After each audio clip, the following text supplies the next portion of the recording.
வாழ்க வையகம், வாழ்க வையகம், வாழ்க வளமுடன். குரு வாழ்க, குருவே துணை.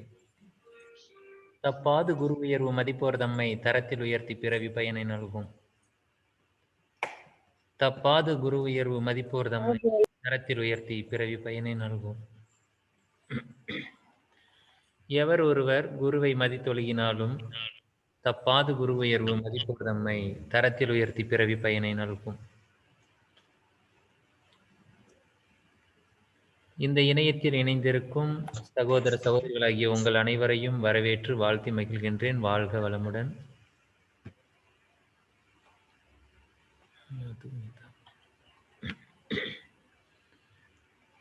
அனைவரும் ஸ்திரமான சுகமான ஆசனத்தில் அமர்ந்து கொள்ளலாம். வருகின்ற 1 மணி நேரம் திருமூலரின் அருள் பெற அனைவரும் பிரார்த்தனை செய்வோம். தியான ஆசனத்தில் அமர்ந்து கொள்ளலாம். முதுகு தண்டுவடம், கழுத்து, தலைப்பகுதி நேராக இருக்கட்டும். தோள்பட்டை பகுதிகள் தளர்வாக இருக்கட்டும். நிதானமாக கண்களை மூடிக்கொள்ளலாம். ஒரு ஆழமான மூச்சு காற்றை உள்ளிழுத்து நிதானமாக வெளிவிடலாம். மீண்டும் ஒரு ஆழமான மூச்சு காற்றை உள்ளிழுத்து நிதானமாக வெளிவிடலாம். இப்பொழுது ஒரு ஆழமான மூச்சு காற்றை உள்ளிழுத்து வெளிவிடும் பொழுது ஓம் சொல்லலாம். ப்ளூடூத் ஆன் பண்ணுங்க ஃபர்ஸ்ட். இருக்குது.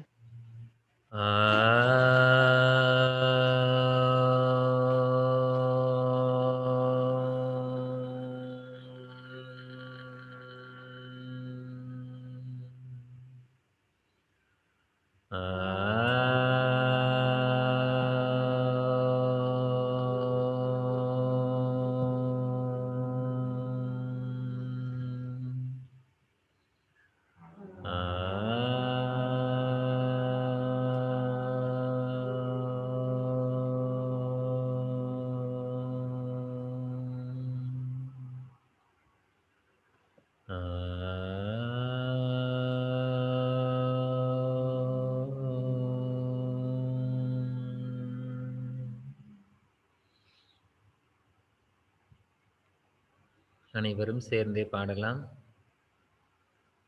ஸ்கிரீன்ல இருக்கக்கூடிய திருமந்திரத்தை நம்ம பாடலாம். மூலன் உரை செய்த 3000 தமிழ் ஞாலம் அறியவே நந்தி அருளது காலை எழுந்து கருத்தறிந்தோதிடின் ஞாலத் தலைவனை நன்னலுமாமே. மீண்டும் ஒரு முறை பாடலாம். உரை செய்த 3000 தமிழ் ஞாலம் அறியவே நந்தி அருளது காலை எழுந்து கருத்தறிந்தோதிடின் ஞாலத் தலைவனை நன்னலுமாமே. வாழ்க வளமுடன். திருமந்திரம். திருமந்திரத்தில் பட்டயம், முதுநிலை பட்டயம், மேல்நிலை உயராய்வு வரைக்கும் படிக்கின்ற அன்பர்கள் நாம் இங்கு இணைந்திருக்கின்றோம். அனைவருக்கும் திருமூலரின் அருள் பெற மீண்டும் ஒரு முறை நான் இறைவனை வேண்டிக் கொள்கிறேன். வாழ்க வளமுடன். 3வது நாள். சென்ற வாரம் சில திருமந்திரங்களையும் திருமந்திரத்தில் இருக்கக்கூடிய சிலபஸ் பகுதி அவைகளை பார்த்தோம். டிப்ளமோ படிக்கிறவங்க, பிஜி டிப்ளமோ படிக்கிறவங்களுக்கு என்னென்ன சிலபஸ் இருக்குது, எந்தெந்த பகுதியெல்லாம் கவர் பண்ணோம் அப்படிங்கிறது 5 பேப்பர் இருக்கக்கூடிய பகுதிகளை பார்த்தோம். சில திருமந்திரங்களையும் நம்ம பார்த்தோம். சில திருமந்திரங்கள் படித்து பார்த்துருக்குறோம். அதை நீங்கள் திரும்ப திரும்ப சொல்லி பார்த்துருந்தீங்கன்னா உங்களுக்கு அதனுடைய பலன் புரிஞ்சிருக்கும். அப்படி இல்லைனாலும் இனி வர காலங்களில் நீங்கள் சொல்லி பாருங்கள். ஸோ எத்தனை காலங்கள் ஆனாலும் இதையத்தான் நான் சொல்லிட்டு இருக்க போகிறேன். ஸோ இது வரைக்கும் பண்ணியிருந்தீங்கன்னா குட், பண்ணலைன்னு திரும்ப பண்ணுங்கள். ஸோ பண்ணாமல் இருக்கிறத ஒன்றும் பண்ண முடியாது. ஸோ அது போல தான் இன்னைக்கு நம்ம உயிராய்வுக்கு என்ன பண்ணணும்? நாம யாரு? என்ன உயிராய்வு? உயிராய்வுன்னா என்ன? அத பத்தின ஒரு அடிப்படையான விஷயங்கள மட்டும் பார்க்கலாம். இதுல பிஜி டிப்ளமோ படிக்கிறவங்களுக்கெல்லாம், "இந்த கிளாஸ் எனக்கு தேவையா சார்? நான் சும்மா தானே படிக்க தானே வந்திருக்கேன். எனக்கு எக்ஸாம் தானே இருக்கு." அப்படின்னு சொன்னா, நீங்க இந்த முறை பிஜி டிப்ளமோ இந்த மாசம் பண்ணோம்னா, அடுத்த வருஷம் என்ன பண்ண போறோம்? உயிராய்வு தான் பண்ண போறோம். ஸோ, அதனால இதையும் பார்த்து வச்சுக்கோங்க. ஸோ, எல்லாருக்கும் பொதுவான விஷயம் தான். திருமந்திரம் பொறுத்தவரைக்கும், திருமந்திரம் 3000 பொதுவானது. ஸோ, ஆய்வுகளும் அப்படிதான். படிப்பும் அப்படிதான். இதுல படிக்கிற விஷயத்த பொருத்திக் கொள்ள முடியும். ஸோ, தாள் 1, பகுதி 1, ஆய்வாளர் தகுதிகள். இதெல்லாம் எங்கிருந்து எடுக்கப்பட்டதுன்னா, திருமூலர் ஆய்வறிக்கையில இருந்து எல்லாரோட மெயிலுக்கும் அனுப்பியிருக்காங்க. ஸோ, எத்தனை பேர் பார்த்துருக்கீங்க அப்படின்னு எனக்கு தெரியாது. பார்த்திருக்கிறவங்களுக்கு இந்த வகுப்பு போர் அடிக்கலாம். பார்க்காதவர்களுக்கு இதை பார்த்துக் கொண்டால் போதுமானது.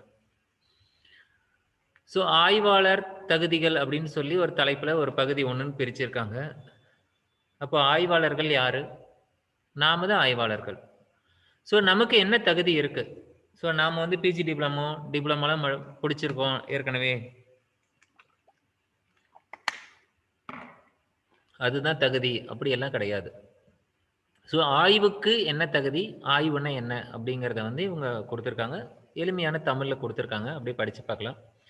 ஆய்வு நெறிமுறைகள் என்ற பாடப்பிரிவில் முதலில் ஆய்வாளர் தகுதிகள் பற்றி காண்போம். ஆய்வாளர் தகுதிகள் 3 பகுதிகளாக உள்ளது. ஆழ்ந்த சிந்தனை, விடாமுயற்சி, பொறுமை, நம்பிக்கை, ஈடுபாடு, கடினமான உழைப்பு முதலியன வேண்டும். ஊடுருவி பார்க்கும் திறமை, சிக்கலை முழுமையாக அணுகும் முறை, சான்றுகளை தொகுத்து பகுத்தாய்தல், எடுத்து விளக்கும்போது தற்சார்பின்மை, மொழியை ஆளும் திறமை, ஆய்வை உணர்த்தும் திறன், அலங்கார நடையை தவிர்த்து தெளிவாக, சுருக்கமாக, எளிமையான மொழி நடையில் எழுதுதல். இவைகளை பத்தி எல்லாம் நம்ம தெரிஞ்சுக்கணும். நம்முடைய கருத்தே முடிவானது அப்படின்னு ஆழமான எண்ணமும், பிறருடையது தவறு என்ற அக்கருத்தை சாடுவதில் வேகமும் இருக்கக்கூடாது. ஸோ, ஒரு ஒரு ஆய்வாளருக்கு என்ன தகுதி அப்படின்னு சொன்னா, இப்ப இது ஆய்வாளர் அப்படிங்கிற பேரை தூக்கிட்டு நமக்குன்னு போட்டுக்கணும். நாம ஆய்வு பண்றதுக்கு நமக்கு என்ன தகுதிகள்லாம் வேணும்? அப்படி பார்த்தோம்னா, ஆய்வு நெறிமுறைகள் இந்த வார்த்தைக்கு என்ன அர்த்தமா இருக்கும்? ஸோ, இது ஆங்கிலத்துல சொன்னா நம்ம ரிசர்ச் அப்படின்னு சொல்லுவோம். இது என்ன அப்படின்னா, இப்ப இந்த உயராய்வு அப்படிங்கிறது எதுக்காக வந்திருக்கு? முதல்ல ஏன் இத எடுத்திருக்கோம்? என்ன அவசியம் என்ன? இத பண்ண வேண்டிய அவசியம் என்ன? இன்னைக்கு திருமூலர் ஆய்விருக்கை மையத்திலிருந்து இந்த மாரி ஆய்வுகள்லாம் நம்ம அலோவ் பண்ணலாம். ஆய்வுலாம் பண்ண வைக்கலாம். அப்படிங்கிறதனோட நோக்கம் என்னவா இருக்கும்? ஸோ, ரிசர்ச் அப்படிங்கிறது என்ன அது? ஸோ, ரிசர்ச் அப்படிங்கிறது ஏற்கனவே இருக்கக்கூடிய விஷயத்திலிருந்து மறு ஆய்வு பண்ண போறோம். ரீசர்ச். மறுபடியும் அத ஆய்வு பண்ண போறோம். சர்ச் பண்ண போறோம். ஸோ, ஏற்கனவே யாராவது சர்ச் பண்ணி தான் வச்சிருப்பாங்க. நம்ம இன்வென்ஷன் புதுசா கண்டுபிடிக்கல. இருக்கக்கூடியதுல இருந்து புதுசா ஒண்ணு கண்டுபிடிக்கிறோம். என்ன கண்டுபிடிக்க போறோம்? என்ன அவசியம்? இந்த சமுதாயத்தில் ஏதாவது பிரச்சனைகள் உண்டு என்றால், அந்த பிரச்சனைக்கு தீர்வு இந்த திருமந்திரத்திலிருந்து எடுக்க முடியும். அப்போ அதுக்காக நாம செய்கின்ற முயற்சி தான் இந்த உயர் ஆய்வு. எது ஆய்வு நம்ம பண்ண போறோம்? திருமூலர் திருமந்திரத்தை ஆய்வு பண்ண போறோம். ஆய்வு பண்றது எல்லா துறைகளிலும் உண்டு. நாம திருமந்திரத்தை எடுத்துக்கிறோம். இப்ப திருமூலர் ஆய்விருக்கை மையம் என்ன சொல்லுது? பல சிக்கல்கள் உண்டு. திருமந்திரத்தின் மூலமாக எப்படி தீர்வை கொண்டு வர முடியும்? அந்த தீர்வை கொண்டு வரதுக்காக தான் இந்த பகுதியை நமக்கு கொடுத்து ஆய்வாளர்களாகிய நமக்கெல்லாம் இந்த வாய்ப்பை கொடுக்குறாங்க. அப்ப நாம என்ன பண்ணணும் முதல்ல? முதல்ல ஒரு பிரச்சனையை கண்டுபிடிக்கணும். அந்த பிரச்சனைக்கு சொல்யூஷன் வந்து திருமந்திரத்துல இருக்கு அப்படின்னு நாம ப்ரூவ் பண்ண போறோம். சான்றுகளை தொகுத்து பகுத்தாய்தல் அப்படின்னு ஒரு வார்த்தை கொடுத்திருக்காங்க. சான்றுகளை தொகுத்து பகுத்தாய்தல்னா என்ன அர்த்தம்? சான்றுகள் அப்படின்னா ஏற்கனவே பண்ணது. உதாரணங்களை எடுக்கிறோம். ஏற்கனவே அதாவது ரிவ்யூ ஆஃப் லிட்ரேச்சர் அப்படின்னு சொல்லுவாங்க ரிசர்ச்ல. இப்போ ஒரு பிரச்சனை நாம கண்டுபிடிச்சிட்டோம். இந்த பிரச்சனைக்கு திருமந்திரத்துல இருந்து நாம ஒரு சொல்யூஷன் எடுக்க போறோம். இப்போ ஒருத்தருக்கு வந்து மன நிம்மதி இல்ல. அவருக்கு வந்து மன நிம்மதி வந்து திருமந்திரம் பாடுறதுனால, இல்ல திருமந்திரத்துல இருக்க கருத்துக்கள வந்து குடுக்கறதுனால, அவர் மன நிம்மதி பெறுது அப்படின்னு ஒரு உதாரணத்துக்கு ஒரு ஆய்வ எடுக்கிறோம். ஒரு பிரச்சனைய எடுக்கிறோம். அதே பிரச்சனைக்கு வேற யாரு என்னென்ன விதத்துல முயற்சி பண்ணி அதுக்கு ஆய்வு வந்து தீர்வு குடுத்திருக்கிறாங்க. அப்ப அந்த மாரி ஆராய்ச்சி எடுக்கும்போது, நாம வந்து ரிவ்யூ ஆஃப் லிட்டரேச்சர் மத்தவங்க எல்லாம் என்ன சொல்லியிருக்கிறாங்க. ஏன்னா ஏற்கனவே ஒருத்தர் சொன்னதே நாம திருப்பி சொல்லிட்டு இருக்கக்கூடாது. அப்போ ஏற்கனவே இருக்கக்கூடியதெல்லாம் ஆராய்ந்து, அதை எடுத்து விளக்கும்போது, தற்சார்பின்மை. ஸோ நம்ம வந்து நாமளா டிசைட் பண்ணிறக்கூடாது. ஸோ ஒரு ரிசர்ச்சோட ரிசல்ட் என்ன வரணும் அப்படின்னு சொல்லிட்டு, நாம வந்து முடிவு பண்ணிக்கூடாது. ஏற்கனவே ஒரு பிரச்சனைக்கு எப்படி அத ரிசர்ச் பண்ணியிருக்காங்க, என்ன ரிசல்ட் இருக்கு. இன்னொரு புதிய கோணத்துல நாம ரிசர்ச் பண்றோம். ரிசல்ட் என்ன வேணா வரலாம். ஸோ நம்ம வந்து எந்த மாதிரி ஸ்டடீஸ் பண்றோம் அப்படிங்கிறத பொறுத்து. இப்போ ஒரு எக்ஸ்பெரிமெண்டல் ஸ்டடீஸ் எடுத்து நம்ம திருமந்திர மூச்சு பயிற்சிய குடுத்து, ஒருத்தருக்கு வந்து பிரீத்திங் வந்து இல்ல ஒரு ஆஸ்துமா பேஷண்ட்க்கு வந்து நம்ம குடுக்குறோம். அதனால வந்து ஆஸ்துமா சரியாகுது. இல்ல ஒருத்தருக்கு வந்து ஒரு டிசீஸ் கியூர் ஆகுது. ஏதாவது ஒரு விஷயத்த நம்ம பண்றோம் அப்படின்னா, அது என்ன ரிசல்ட் வருதோ அந்த ரிசல்ட்ட நாம வந்து சப்மிட் பண்ண போறோம். அங்க நாம நெனச்சது தான் வரணும் அப்படின்னு சொல்லிட்டு, அதுக்காக ரிசர்ச்ச வந்து பொய்யா ரிப்போர்ட் எழுதக்கூடாது. இது எல்லாம் நமக்கு தகுதிகளா குடுத்திருக்காங்க. ஒவ்வொரு வார்த்தையும் அவ்வளோ அழகா இத பிரிச்சு எடுத்திருக்காங்க. ஆழ்ந்த சிந்தனை அப்படின்னு ஒரு வார்த்தை குடுத்திருக்காங்க. எந்த ஒரே ஒரு திருமந்திரத்தை எடுத்துட்டு நீங்க அதையே ஆழ்ந்து சிந்திச்சுட்டே இருந்தா, அதுல பல விஷயங்கள் உள்ளார்ந்து வந்துகிட்டே இருக்கும். அதுபோல ஒவ்வொன்னையும் ஆழ்ந்து சிந்திக்க வேண்டும். விடாமுயற்சி இருக்கணும். ஸோ கொஞ்ச நாள் ஏதோ ஒண்ணு பண்ணலாம், ஏதோ ஒரு வேலைய பார்த்துட்டு பண்ணலாம் அப்படின்னு சொன்னா, அதுல ஒண்ணும் பெருசா ஆய்வுலாம் இருக்காது. ஏற்கனவே நம்ம திருமந்திரத்த எடுத்து படிப்போம். படிக்கும்போது முதல்ல என்னான்னே புரியல அப்படின்னும்போது, யாராவது சொல்லியிருக்கிற ஒரு விளக்கத்த எடுத்து படிப்போம். சில சமயம் சில திருமந்திரங்களுக்கு நமக்கு அவங்க எழுதியிருக்கிற விளக்கங்கள் நமக்கு பொருத்தமானதாக இருக்கலாம். சில சமயங்கள்ல பொருந்தாமலும் போகலாம். இப்படி இருக்கும் பொழுது நமக்கு எப்படி ஆய்வுக்கு நாம எடுத்து எழுத முடியும்? ஸோ, அத வந்து நம்ம திரும்ப திரும்ப அந்த திருமந்திரத்த சிந்திக்கிறதன் மூலமாக, அதுக்கு விடாமுயற்சி வேணும், பொறுமையும் வேணும். அவசரப்பட்டோம்னா உள்ளார இருந்து எடுக்க முடியாது. ஏன்னா இன்ட்யூஷனலா உள்ளுணர்வா பெறணும் ஒவ்வொரு விஷயமும். அப்போ நமக்கு ஸ்ரத்தா வேணும். முதல்ல நம்பிக்கை வேணும். என்னன்னு? நான் ஒரு ஆய்வாளன். நான் திருமந்திரத்தை ஆய்வு செய்யப் போகிறேன். ஆய்வு செய்து இந்த சமுதாயத்திற்கு திருமந்திரத்திலிருந்து ஏதாவது ஒரு தீர்வை நான் எடுத்துக் கொடுப்பேன் என்ற தன்னம்பிக்கை நமக்கு வரணும் முதல்ல. நாம ஆய்வாளர்ங்கிற எண்ணம் நமக்குள் முதல்ல உருவாகணும். ஸோ நம்மள பார்த்து நாம போய் கண்ணாடி முன்னாடி நின்னா நம்மள பார்த்து நம்ம முகம் சொல்லணும். எஸ் நீ வந்து திருமந்திரம் ஆய்வு பண்ணக்கூடிய ஒரு திருமூலரோட திருமந்திரத்த ஆய்வு செய்ற அப்படிங்கிற ஒரு நம்பிக்கை நமக்குள்ளார வரணும். நம்மள ஈடுபடுத்திக்கணும் அதுல. ஈடுபாடு வேணும். கடினமான உழைப்பு. முதலியன வேண்டும். ஸோ கடினமா உழைக்க வேண்டும். இப்போ இந்த வகுப்பு கூட இப்ப நான் எடுத்துட்டு இருக்கேன் அப்படின்னா, திருமந்திரத்துல ஆய்வு பண்ணணும் முடிவு பண்ணியாச்சு. உலகத் தமிழ் ஆராய்ச்சி நிறுவனம் என்னைக்கு இதெல்லாம் எடுத்து கிளாஸ் எடுப்பாங்கன்னு எனக்கு தெரியாது. ஆனா, அவங்க கண்டிப்பா எடுத்துக் குடுப்பாங்க. அதுவரைக்கும் நாம ஏன் சும்மா இருக்கணும்? ஸோ அதுக்குள்ள நாம வந்து ஆய்வுகள தொடரலாம் அப்படின்னா, ஆய்வுகளுக்கு என்னென்ன அவங்க எதிர்பார்க்குறாங்க அப்படிங்கிறத நான் பார்க்கலான்னுட்டு, இது எல்லாரோட மெயிலுக்கும் வந்திருக்கு. ஸோ என்னோட மெயில்ல இருந்து இத நான் பார்த்து எடுத்தேன். ஸோ எல்லாரோட மெயில்லயும் இருக்கு. ஸோ இது எல்லாம் வேணும்னு சொல்றாங்க. ஊடுருவி பார்க்கும் திறமை. ஒரு விஷயத்தை எடுத்தோம்னா, பதி, பசு, பாசம் அப்படின்னு எடுத்தோம்னா, அப்ப பதின்னா என்ன? பசுன்னா என்ன? பாசம் என்ன? அப்படின்னா, அது ஆழ்ந்து அதனுடைய கருத்துக்களை எடுத்துக்கொண்டு, அது ஒரு வேர் சொல்ல எடுத்துக்கிட்டு, அது மூலத்துக்கு போய் அது என்ன கருத்து சொல்ல வருது அப்படிங்கிற வரைக்கும், நம்ம ஒவ்வொரு சொல்லையும் எடுத்து அத ஆராய்ந்து கொண்டே ஆராய்ச்சிக்கு உள்ளார போனா, அதிலிருந்து உங்களுக்கு சொல்யூஷன் வெளிய வர ஆரம்பிக்கும். ஸோ அந்த திறமை நமக்குள்ள இருக்கா? அப்படின்னு பார்க்குறாங்க. இது இருக்கணும். சிக்கலை முழுமையாக அணுகும் முறை. இந்த வார்த்தைக்கு தான் உங்களுக்கு ரொம்ப முக்கியம், அவசியம். ஒரு பிரச்சனை இருக்கு. ஒரு சொல்யூஷன் நாம குடுக்க போறோம் அப்டின்னா, என்ன பிரச்சனை? முதல்ல அந்த பிரச்சனைய வந்து நமக்கு அந்த பிரச்சனைய பத்தி தெளிவா இருக்கணும். ஒருத்தனுக்கு மூச்சு விடுறதுல சிரமமா இருக்கு. அது பிரச்சனை. அப்ப அந்த மூச்சு விடுற பிரச்சனைய வந்து எதனால அப்படின்னு கண்டுபிடிச்சு, அதுக்கு வந்து மூச்சு பயிற்சி சரியாகும் அப்படிங்கிறத வந்து நாம அணுகுறோம் அப்படின்னா, அந்த அணுகுமுறை முழுமையானதாக இருக்கணும். இப்படி. நீங்க எதை எடுத்துக்கொண்டாலும் ஒருத்தனுக்கு ஒரு நாடிஸ் பேலன்ஸ் இல்ல. அது எப்படி நாம வந்து எக்ஸ்ப்ளைன் பண்ண போறோம்? அது எப்படி நம்ம பேலன்ஸ் பண்ண போறோம்?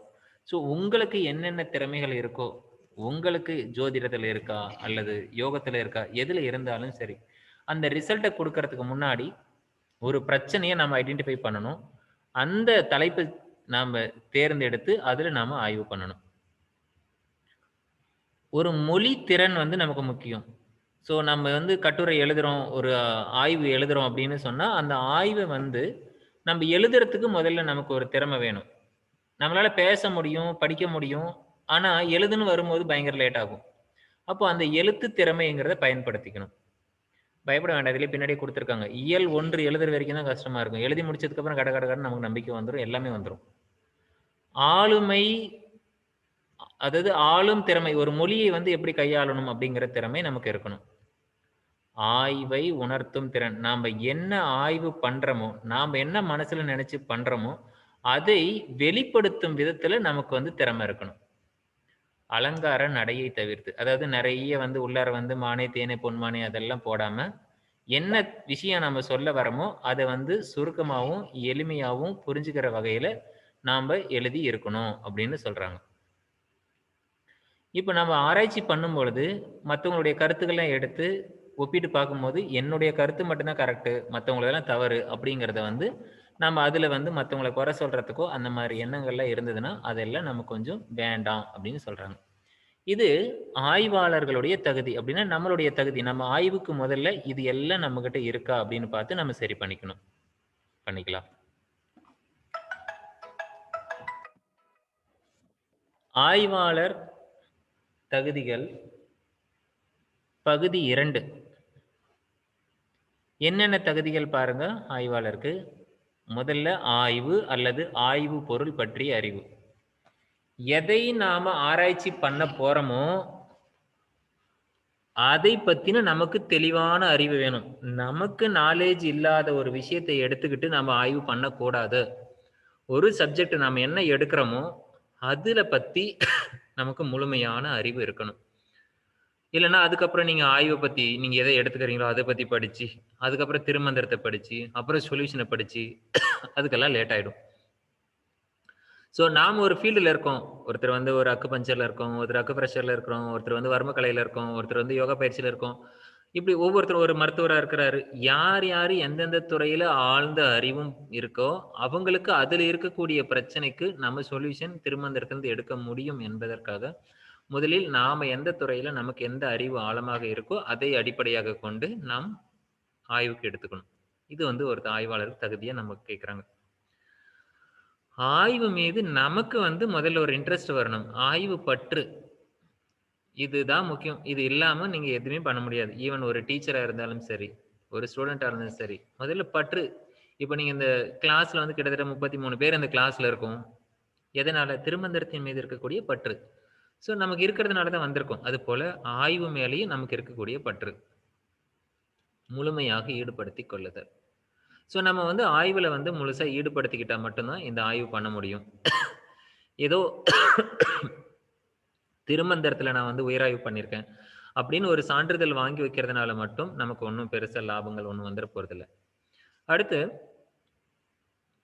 விடாமுயற்சி. ஸோ தொடர்ந்து நம்ம முயற்சி பண்ண ஏற்கனவே பார்த்தது தான். நுண்ணோக்கு பார்வை அப்படின்னு சொல்றாங்க. ஸோ நுண்ணோக்கு பார்வை அப்படிங்கிறது நம்ம ஏற்கனவே பார்த்தா, உள்ளார வந்து ஒரு விஷயங்கள நுணுகி அத அறிந்து பார்க்கக்கூடிய விஷயம். இதுல நேர்மை அப்படிங்கிறது இது வந்து ரிசர்ச் எத்திக்ஸ் அப்படின்னு குடுப்பாங்க. நேர்மை அப்படின்னு சொன்னா, ஒரு விஷயம் நம்ம பண்றோம். அதுல வந்து ரிசல்ட் என்ன வேணா வரலாம். அத ஓப்பனா டிக்ளேர் பண்ற அளவுக்கு நமக்கு இருந்தாவே, அதுவே ரிசர்ச் பண்றதனுடைய முழுமையான ஒரு பெருமையான ஒரு கர்வமிக்க ஒரு விஷயம். ஸோ என்ன ரிசல்ட் வருதோ அத நமக்கு குடுக்க ஒரு தைரியம் வேணும், துணிச்சல் வேணும். நடுநிலைமை உளப்பூர்வமாகவும், மனப்பூர்வமாகவும் விருப்பு வெறுப்பின்றி தலைப்பை தேர்வு செய்தல் வேண்டும். இந்த விருப்பு வெறுப்பு இல்லாம இருக்கிறது அஞ்சாமை. ஸோ, ஒரு தலைப்பு நம்ம தேர்ந்தெடுக்கிறோம் அப்படின்னா, நமக்கு புடிச்சு, நமக்கு இன்ட்ரெஸ்ட் மனசார நாம வந்து ஒரு எடுத்து, இதத்தான் நான் ஆய்வு பண்ண போறேன் அப்படிங்கிறத நம்ம தேர்வு செஞ்சு, அந்த தலைப்புகள எடுத்து நம்ம பண்ணணும். யாராவது ஒருத்தர் சொன்னாங்கறதுக்காக ஒண்ணு சொல்லி, அவங்க ஏதாவது சொல்லிக் குடுப்பாங்கன்னு சொல்லி, இல்ல அவங்க யாருனா பண்ணி குடுப்பாங்க. அந்த மாரிலாம் இல்லாம, நமக்கு புடிச்சிருந்ததுன்னா நாம எடுத்து பண்றோம். ஆய்வு நாகரிகம். ஸோ, ஆய்வு நாகரிகம்னா என்னது? வேற ஒருத்தர் பண்ணத எடுத்து நம்ம கட் பண்ணி போட்டுக்கிட்டு, நம்ம பேர்ல போட்டுக்கிறது. பேர மட்டும் மாத்தி விடுறது. இல்ல மத்தவங்களோட ஆய்வ எடுத்து என்னோட ஆய்வுன்னு சொல்றது. அந்த மாதிரி எல்லாம் இல்லாம, சில பகுதிகள எடுக்கிறது. இல்ல மத்தவங்களோட விஷயங்கள எடுத்துக்கிறது. இது மாதிரிலாம் இல்லாம நமக்கு வந்து அட்டன் பண்ணி பேசணும். ஸோ ஆய்வுகளை வந்து நாம் ஆய்வு நாகரிகம், ஸோ இதை நம்ம ஃபாலோ பண்ணணும். கடுமையான உழைப்பு, பொறுமை, ஆய்வு ஒழுக்கம். இந்த ஆய்வு ஒழுக்கம்ங்கிறதுலாம் பின்னாடி வருது, என்னென்ன வருதுன்னு பார்க்கலாம். இது எல்லாம் ஆய்வாளர்களுக்கான தகுதியாக 2வது பகுதியில் கொடுத்துருக்காங்க. இதெல்லாம் ஏன் இப்போ எடுத்துட்டு இருக்கோம் அப்படின்னா, நம்ம தெரிஞ்சுக்கணும் ஒன்று. இன்னொன்று, நமக்கு எக்ஸாம் இருக்கு. ஸோ ஃபர்ஸ்ட் இயரில் என்ன எக்ஸாம்னா இந்த எம்ஃபில் பேப்பர், இதெல்லாம் எம்ஃபில் வரக்கூடியது. எம்ஃபில் படித்தவங்களுக்குலாம் இது சர்வசாதாரணமாக தெரியும். ஸோ ரிசர்ச் பண்ணிட்டு இருக்கவங்களுக்கும் தெரியும். ஸோ இதான் எக்ஸாம் தான் நம்ம எழுத போகிறோம். இந்த பகுதிகள்லாம் வருது. அடுத்து ஆய்வாளர் தகுதிகள் 3 இதில் கொடுத்துருக்காங்க. ஆய்வாளர் பாங்கு, தரவுகளின் வழி, ஆவணம் மற்றும் துணை நூல்கள் வழி பல செய்திகளை திரட்டி ஆய்வு தளம் அமைத்தல் வேண்டும். ஸோ முதல்ல வந்து இன்ஃபர்மேஷனை வந்து நம்ம கேதர் பண்ணணும். நம்ம எந்த ஒரு விஷயம் ஆராய்ச்சிக்கு எடுத்துக்கிட்டாலும் அதை பற்றின தகவல்கள், முதல்ல நாலேஜ் தான் ரொம்ப முக்கியம். ஏற்கனவே அதை பற்றியெல்லாம் என்னென்ன இருக்குது, அதை பற்றின முழுமையான தகவல்களை நாம் சேகரிக்கணும். சும்மா வந்து ஒரு கெஸ்ஸிங்காக நம்ம அப்படி நினைக்கிறேன் அப்படின்னு சொல்லிட முடியாது. ஸோ ஆதாரங்கள் முக்கியம். அதை ஆவணப்படுத்தணும். அதுக்கு துணை நின்ற நூல்கள் எல்லாம் நம்ம திரட்டி வைக்கணும்.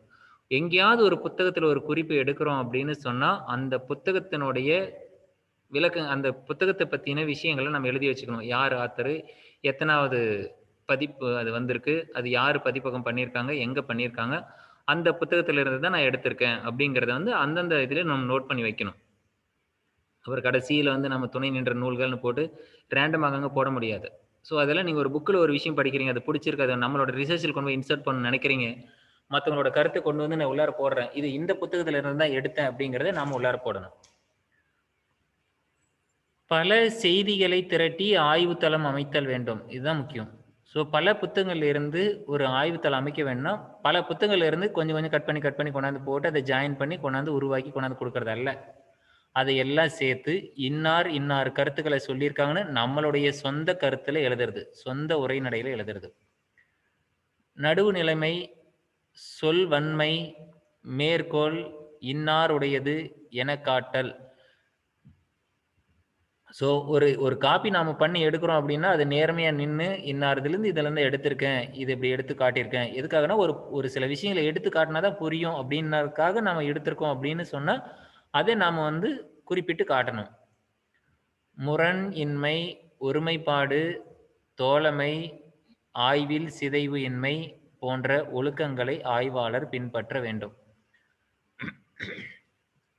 ஸோ ஒரு கருத்து சொல்கிறோன்னா ஒரு முரண்பாடான கருத்துக்களை சொல்லி இப்படி இல்லாமல் அப்படி இல்லாமல் போட்டு குழப்பறது அப்படிலாம் இல்லாமல், ஸோ ஒரு ஆய்வு வந்து படிக்கும் பொழுது வந்து ஏதாவது ஒரு கருத்து ஒற்றுமை இல்லாமல் இருக்கிறது, அந்த மாதிரியெல்லாம் இல்லாமல் ஒரு ஆய்வை வந்து சரியாக கொண்டு போய் நிறுத்தணும் அப்படிங்கிறது தான் நோக்கம். இப்போ நீங்களே ஒரு கட்டுரை எடுத்து படிக்கிறீங்க, உதாரணத்துக்கு இப்போ இந்த பேராவை எடுத்து படிக்கிறோம், ஒரு இலக்கணம் இல்லாமல் ஒரு வார்த்தைகளை திருப்பி போட்டிருந்தா உங்களுக்கு இந்த கிளாஸு கவனிக்க பிடிக்குமா? முடியாது இல்லை.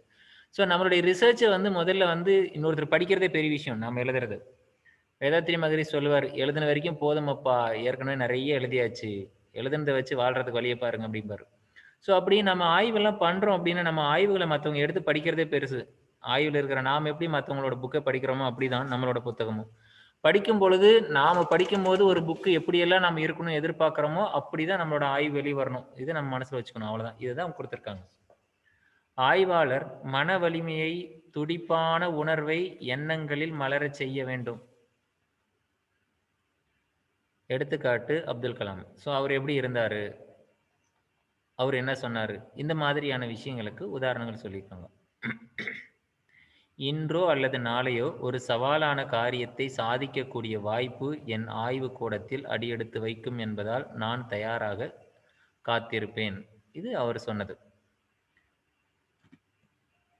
நான் பறந்து கொண்டே இருப்பேன். நான் பிறந்தேன் அரும்பெரும் சக்தியுடன். நான் பிறந்தேன் நற்பண்புகளுடன். நான் பிறந்தேன் கனவுடன் வளர்ந்தேன். நான் பிறந்தேன் நல்ல எண்ணங்களுடன். நான் பிறந்தேன் உயர் எண்ணங்களை செயல்படுத்த. நான் பிறந்தேன் ஆராய்ச்சி உள்ளத்துடன். நான் பிறந்தேன் ஆகாய உச்சியில் பறக்க. நான் பூமியில் ஒரு பொழுதும் தவள மாட்டேன். ஆகாய உச்சிதான் என் லட்சியம். பறப்பேன் பறப்பேன் வாழ்வில் பறந்து கொண்டே இருப்பேன் ஆழ்ந்தும் பறந்து பட்டும் முழுமையாக. இப்படி அவர் சொன்னதெல்லாம் இப்போ சங்கல்பம் தான் நமக்குள்ளார எடுத்துக்கிறது. ஸோ இது போல வந்து உதாரணத்தை கொடுத்துருக்காங்க. கற்பதுவே உண்மையான விடுதலைக்கும் வளர்ச்சிக்கும் வழிவகுக்கும் என்பதில் ஐயமில்லை. இப்படிப்பட்ட சிந்தனையும் நம்பிக்கையும் உள்ள ஆய்வாளர்கள் உருவாகும் பொழுது நம்பிக்கை, கற்பனை, எதிர்பார்ப்பு, திட்டமிடுகை, உள் உள்ள கிடக்கை போன்றவற்றை ஆய்வு செய்து வெளிக்கொணரவையும் வழிவகை உண்டாகும். இதுவரை ஆய்வாளர்கள் தகுதிகள் பற்றி 3 பகுதிகளாக பார்த்திருக்கிறோம். இனி ஆய்வேட்டின் கட்டமைப்பு எவ்வாறு உள்ளது என்பதை பற்றி காண்போம்.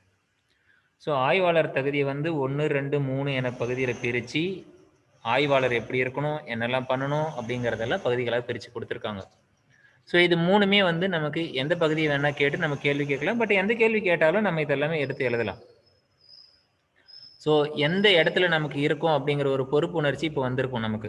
ஸோ நம்ம எல்லாம் ஆய்வுக்குள்ளார வந்துட்டோம், இதெல்லாம் நாம் பண்ண போகிறோம் அப்படின்ட்டு. அடுத்து தாள் 1ல் 2வது அத்தியாயத்துக்கு போகிறோம். ஆய்வு, அந்த ஆய்வு ஏடு அப்படிங்கிறது ஒன்றில் நம்ம ரிசர்ச் புக்கு நம்ம பண்ணக்கூடிய அது அதனுடைய அமைப்பு எப்படி இருக்கும், அதனுடைய கட்டமைப்பு எப்படி இருக்கும் அப்படிங்கிறதுக்கு சில பகுதிகள் கொடுத்துருக்காங்க. ஒரு ரிசர்ச் எப்படி இருக்கும் அப்படிங்கிறது. ஆய்வு நெறிமுறைகள் என்ற பாடப்பிரிவில் முதலில் ஆய்வாளர் தகுதிகள் பற்றி பார்த்தோம். இவ்வளோ நேரம் பார்த்துருக்கோம். இனி ஒரு ஆய்வேடு எப்படி இருக்க வேண்டும் என்பதற்கான வடிவமான ஆய்வேட்டின் கட்டமைப்பை பற்றி பார்க்கலாம். இது 6 பகுதிகளாக உள்ளது. ஆய்வின் தலைப்பு பக்கம், ஆய்வு பற்றி தலைப்பு முதல்ல இருக்கக்கூடிய பகுதி. அதன் பிறகு நெறியாளர் சான்றிதழ் அப்படின்னா நமக்கு கைடு இருக்காரு இல்லைங்களா, அவங்க வந்து நமக்கு சான்றிதழ் பண்ணுவாங்க. என்னோட கைடன்ஸ்லாம் இவங்க பண்ணாங்க, அவங்களோட சொந்த முயற்சியில் பண்ணாங்க, அவங்களோட சொந்த கருத்தை எழுதியிருக்காங்க, இந்த ஆய்வு வந்து சிறப்பாக அமைஞ்சிருக்கு அப்படின்னு சொல்லிட்டு அவங்க வந்து கைட் பண்ணுவாங்க. நான் இதுக்கு வந்து கைட் பண்ணியிருக்கேன் அப்படின்னு. அதன் பிறகு ஆய்வாளர் உறுதிமொழி, அதுக்குன்னு ஒரு சில முறைகள்லாம் இருக்கு. நான் இப்படி தான் ஆய்வு எடுத்து பண்ணேன், இனிமேல் இதில் இருக்கக்கூடிய பகுதிகளுக்கெல்லாம் நானே பொறுப்பு அப்படிங்கிற மாதிரிலாம் இதில் இருக்கும். அதுக்கப்புறம் கடைசியில் வந்து ஆய்வாளர் வந்து நன்றி உரையெல்லாம் எழுதியிருப்பார். இதுக்கு உதவினவங்க எல்லாரும் நன்றி நான் சொல்கிறேன், இந்த வாய்ப்பு கொடுத்தவங்களுக்கு நன்றி, இந்த மாதிரி யாரெல்லாம் பண்ணாங்க. ஒரு புத்தகத்தில் எடுத்து பார்த்தீங்கன்னா சாதாரணமாக இதெல்லாம் போட்டிருப்பாங்க. முன்னுரைக்கு முன்னாடி இதெல்லாம் இருக்கும். அதுபோல் அது எல்லாமே நம்ம ஆட் பண்ணிக்கலாம். ஸோ 1வது பேஜில் என்ன வரணும், 2வது பேஜில் என்ன வரணும், ஸோ அப்பா அம்மாவுக்கு நாங்கள் அர்ப்பணிக்கிறோம், இல்லை இந்த மாதிரி நிறைய டீச்சர்ஸ்க்கு அர்ப்பணிக்கிறோம், இந்த மாதிரி எல்லாம் இருக்கும் அதில். ஸோ அது போன்று இருக்கக்கூடியது தான் அந்த கட்டமைப்புங்கிறது. முதல்ல இருக்கக்கூடிய பகுதியில் ஒவ்வொன்றும் சொல்கிறாங்க. அப்புறமா சுருக்க குறியீட்டு விளக்கம். உள்ளார நாம் ஏதாவது லெட்டர்ஸ் வந்து நம்ம ஷார்ட்கட் லெட்டர்ஸ்லாம் நம்ம யூஸ் பண்ணுறோம் அப்படின்னா அதை பற்றி நம்ம முன்னாடியே கொடுத்துடணும். ஸோ ஒரு இடத்துல வந்து CPU கொடுத்துருக்கோம் அப்படின்னு சொன்னால் அந்த கம்ப்யூட்டரில் முன்னாடி ஃபஸ்ட் ஒரு பேஜில் கொடுத்துருவாங்க. ஸோ அதனோட அப்ரிவேஷன்லாம் முன்னாடி கொடுத்துருவாங்க. அந்த இடத்துல போயிட்டு இதை படிச்சுட்டு போனால் அந்த இடத்துல போய் அந்த குறியீடை மட்டும் படித்து நம்ம போய்க்கலாம். அதன் பிறகு பொருளடக்கம், உள்ளார இருக்கக்கூடிய எல்லா தகவல்களையும் உள்ளார இருக்கும். ஒரு ஆய்வேட்டின் முகப்பு பகுதி அப்படிங்கிறது வந்து முன்னாடி இருக்கக்கூடிய ஆய்வேட்டின் முன்னாடி பகுதியில் என்னெல்லாம் இருக்கும், ஆய்வேடு உள்ள நுழையறதுக்கு முன்னாடி என்னென்னலாம் இருக்குது. ஒரு புத்தகத்தில் நீங்கள் பார்த்தீங்கன்னா அந்த முன்னுரை அதெல்லாம் இருக்கு இல்லைங்களா, அதே தான். அது என்னென்னலாம் இருக்கும் அப்படிங்கிறது 6 பகுதியாக இருக்குது. இதெல்லாம் ரிசர்ச்சில் ரூல்ஸ், இதெல்லாம் நம்ம ஃபாலோ பண்ணி ஆகணும்.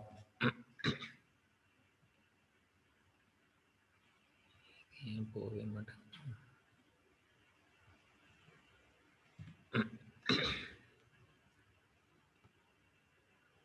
ஒரு ஆய்வின் தலைப்பு பக்கம் நிறுவனத்திற்கு ஏற்ப சில வேறுபாடுகளை கொண்டிருக்கும். இதில் பின்வரும் 5 பகுதிகள் இடம்பெறும். ஆய்வு தலைப்பு எப்படி எல்லாம் டிஃபரன்ஷியேட் ஆகுது இது சொல்லலாம். ஆய்வின் தலைப்பு பெரிய அளவில், அந்த ஹெட்லைன் வந்து பெருசா இருக்கணும். அதுக்கப்புறம் ஆய்வாளருடைய பெயர், அது எவ்வளோ நீட்டத்தில் இருக்கும், எவ்வளோ இடைவெளி விட்டு இருக்கணும் அப்படிங்கிறதெல்லாம் இங்கே கொடுத்துருக்காங்க. அந்த ஆய்வு வந்து யார் பண்ணாங்க, அதனுடைய ஒரு லேபாக இருந்தால் அந்த நிறுவனத்தினுடைய பெயர் அதெல்லாம் இருக்கணும். எவ்வளோ தூரம் விட்டு அது எழுதியிருக்கணும். ஆய்வு எந்த பல்கலைக்கழகத்தை வந்து நம்ம பண்ணுறோம் அப்படிங்கிறதையும் நோட் பண்ணணும்.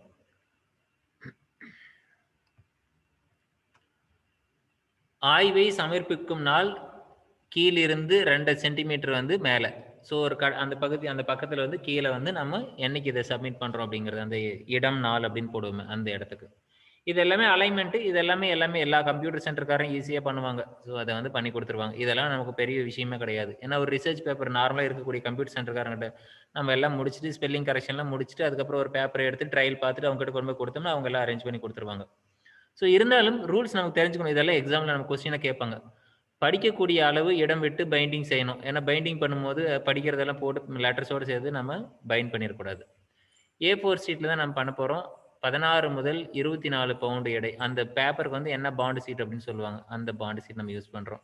ஆய்வேடு தயாரிக்கிறதுக்கு வந்து நம்ம ஸ்பைரல் பைண்டிங், லேமினேஷன் பைண்டிங் வந்து பண்ணக்கூடாது. ஸோ ஃபுல்லா தான் நம்ம புக்கு மாரி தான் நம்ம பைண்டிங் பண்ணுவாங்க. ஸோ ஆய்வாளர் வந்து உறுதிமொழியில் வீட்டு முகவரி இருக்கக்கூடாது. ஸோ ஒரு இடத்துல உறுதிமொழியில வந்து நம்ம வீட்டு முகவரி எல்லாம் போடக்கூடாது. நெறியாளர் சான்றிதழ், ஆய்வாளர் உறுதிமொழி, வேறுபாட்டிற்கு சான்று 1, ஆய்வாளர் பெயருக்கு மேலே நிறுவனம் சின்னம், அந்த லோகோ அதெல்லாம் போட்டுக்கிறது. பதிவு எண்ணு, அந்த யுனிவர்சிட்டியோட அட்ரஸ் எல்லாம் வரும். சுருக்க குறியீடு அப்படிங்கிறது வந்து சுருக்க குறியீட்டு விளக்கம், பெரு, திரு, பெருமாள், திருமொழி. ஸோ இதெல்லாம் முன்னாடி போட்டுக்கிறது. அடுத்து பொருளடக்கம் பகுதியில வந்து இதுவரைக்கும் அந்த முன்னாடி பகுதி இருக்கும்.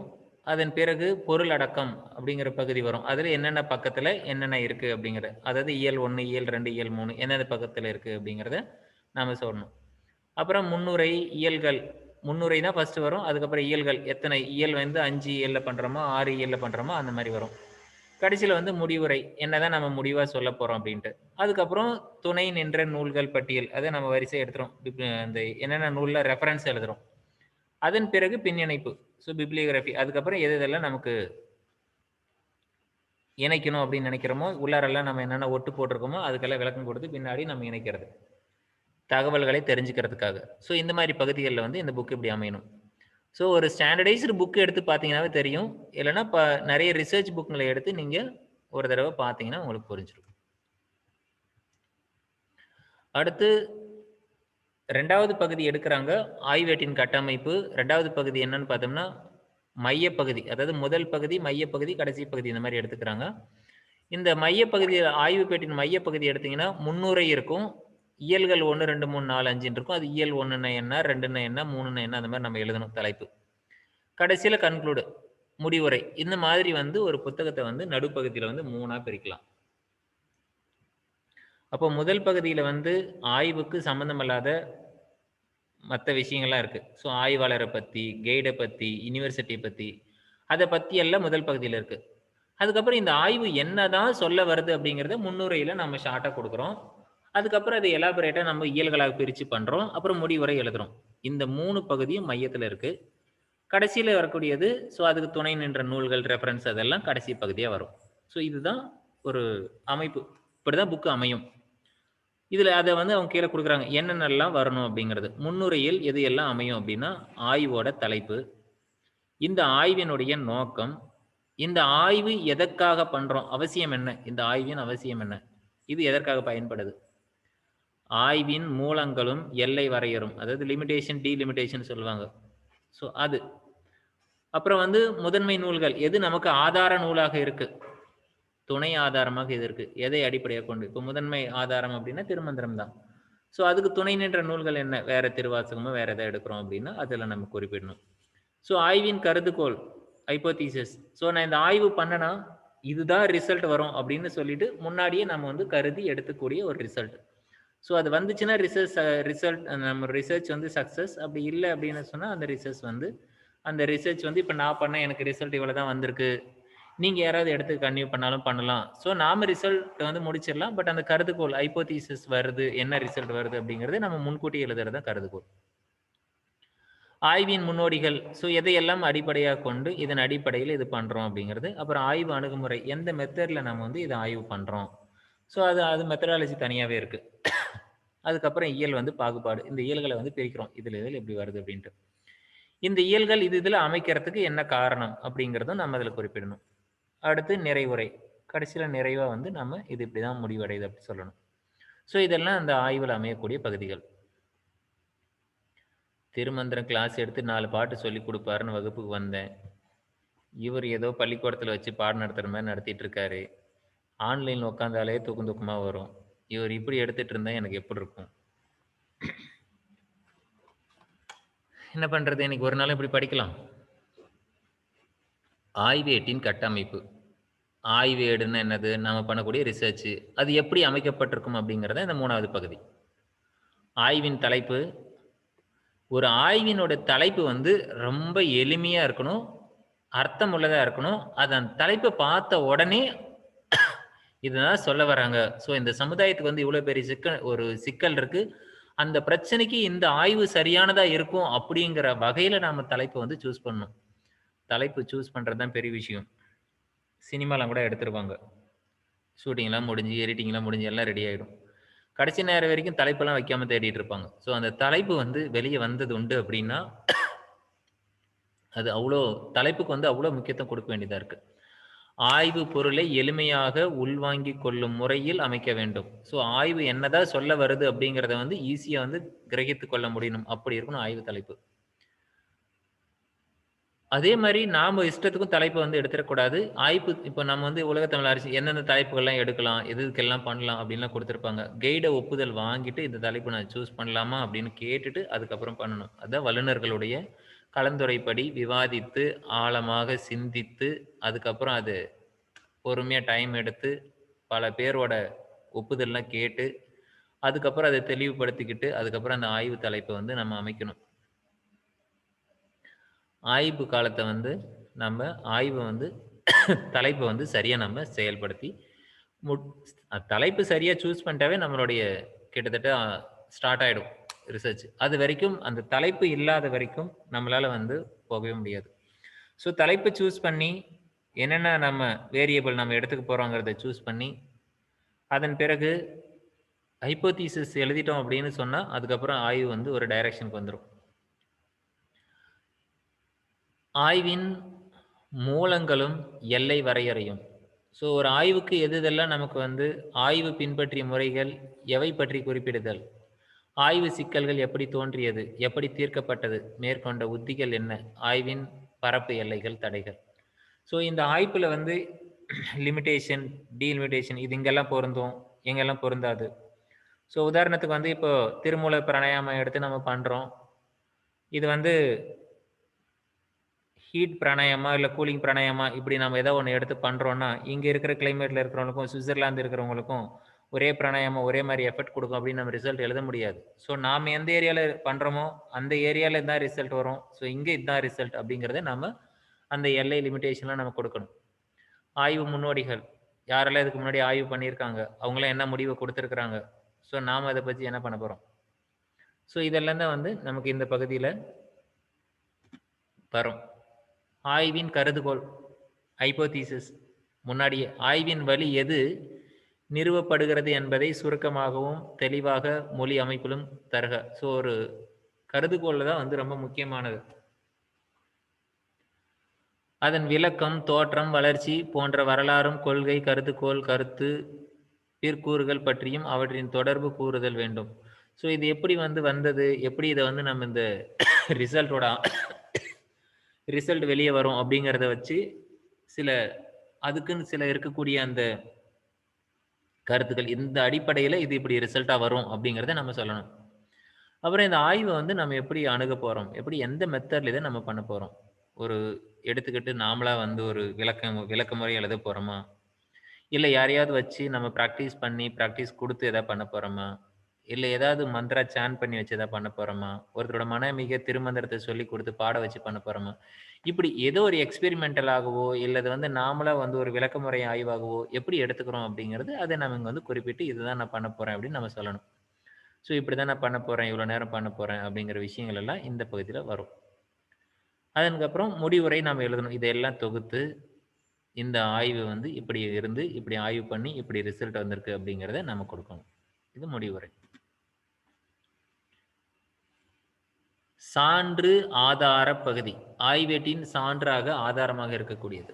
சான்று ஆதாரங்கள் அல்லது சான்று பதிவு அல்லது ஆய்வேட்டின் சான்று ஆதார பகுதின்னு சொல்லுவாங்க. என்ன அப்படின்னா, இது ஆய்வாளர் கூறும் கருத்துக்களை அல்லது தரும் உண்மைகளை நிறுவ துணை நிற்கிறது. இது மத்ததெல்லாம் வந்து மத்த புத்தகங்கள்ல எவிடன்ஸ் இருக்கு. ஸோ உதாரணத்துக்கு வந்து இப்போ நாம வந்து ஒரு திருமந்திரம் படிக்கிறோம். வேற ஏதாவது ஒரு திருமந்திர கிளாஸ்ல மத்த பதஞ்சலி யோக சூத்திரமோ, இல்ல வேறு ஏதாவது ஒரு உபனிஷத்துக்களோ, பகவத்கீதையோ, இல்ல திருக்குறளோ எதையாவது ஒண்ணு உள்ளார இணைச்சுப்போம். ஸோ அதுபோல வந்து இந்தந்த கருத்துக்கள் இதுக்கு சப்போர்ட்டா இருக்கு அப்படிங்கிறதுக்காக நம்ம மத்த நூல்கள எடுத்திருக்கோம் அப்படின்னு சொன்னா, அத நம்ம கொண்டு வந்து அத சுட்டி காட்டணும். இந்தந்த தாள்ல இப்படிலாம் சொல்லியிருக்கு, இப்படியெல்லாம் எடுத்திருக்கோம் அப்படின்னு சொல்லிட்டு. ஸோ யாரோட கருத்துக்கள் எங்கேருந்து எடுத்தோமோ, அவங்க பேர்ல உண்மையா அத நம்ம போட்டு இவங்களோட கருத்து இன்னார் சொல்லப்பட்டது. சுத்தவெளிங்கிற கான்செப்ட் வேதாத்திரி மகரிஷி சொல்லியிருக்காரு. அந்த சுத்தவெளிங்கிற கான்செப்ட் இங்க ஓம்காரங்கிறதும் இவரு சொல்ற ஓர் எழுத்தாலே உருவான ஓம்காரமும் ஒண்ணு தான் அப்படிங்கிறத நாம ப்ரூவ் பண்ணணும். ஸோ அதுபோல வந்து இவரு இன்னார் சொல்லியிருக்காரு அப்படிங்கிறது. அடிக்குறிப்புகள், பின் இணைப்புகள் இதை வந்து கூடுதலாக வந்து தகவல் தரணும். எப்படி அப்படின்னா, அடிக்குறிப்புன்னா ஒரு இடத்துல வந்து ஒரு பேராகிராஃப் இருக்கும், படிச்சுட்டே இருப்போம். திடீர்னு அந்த இடத்துல வந்து ஒரு அதனோட கொண்டையில பூ வச்ச மாரி ஒரு 2 நம்பர் இதுல போட்டிருப்பாங்க. 1, 2, 3 போட்டிருப்பாங்க. அது கீழ வந்து ஒண்ணு அந்த அந்த பக்கத்திலேயே கீழ 1, 2, 3 போட்டு அதுக்கு விளக்கம் குடுத்திருப்பாங்க. அப்படி இல்லன்னா, அந்த இயல் முடியும்போது கடைசியில போய் அத போட்டிருப்பாங்க. ஸோ அது எதுக்காக அந்த நம்பர் அங்க போட்டிருந்தோம் அப்படின்ட்டு. ஸோ ஒரே பேஜ்ல இருக்குன்னா 1, 2, 3 போட்டு வந்திருப்பாங்க. இல்ல கடைசியில குடுக்குறோம் அப்படின்னா, எங்கெங்கெல்லாம் நமக்கு அந்த மாரி அடிக்குறிப்புகள் வருதோ, அத எல்லாம் நோட் பண்ணிட்டு வந்து கடைசியில நம்பர் போட்டு அங்க முடிச்சிருப்பாங்க. ஸோ அதன் பிறகு நம்ம பண்ணக்கூடிய ஆராய்ச்சியெல்லாம் அட்டவணை போட்டு, அதெல்லாம் புரிஞ்சுக்கிறதுக்கு எவ்வளோ முயற்சி பண்ணி, நாம புரிஞ்சுக்கிட்ட விஷயத்த எவ்வளோ எளிமையா நம்மளால புரிய வைக்க முடியுமோ, அதெல்லாம் நாம வந்து இங்க இதுல சான்று ஆதார நூல்கள குடுக்கணும்.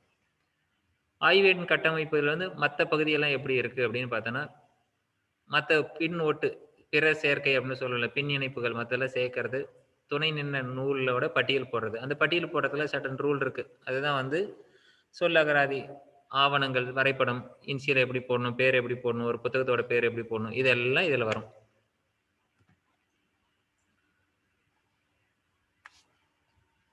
ஆய்வு அறிக்கை. ஆய்வு நம்ம வந்து தீசிஸ் வந்து நம்ம சப்மிட் பண்ண போறோம். தீசிஸ் வந்து சப்மிட் பண்ணோம். ரைட் பண்ணியாச்சு. இப்ப தீசிஸ் வந்து சப்மிட் பண்ணணும். ஒரு ஆய்வு எப்படி அமைய வேண்டும் என்பதற்கான வடிவமான ஆய்வேட்டின் கட்டமைப்பை பற்றி இதுக்கு முன்னாடி பார்த்தோம். இனி வந்து அதை எப்படி நம்ம தீசிஸ் ரைட் பண்றது அப்படிங்கிறத இப்ப பார்க்கலாம். இதுக்கு 6 பகுதிகள் உண்டு.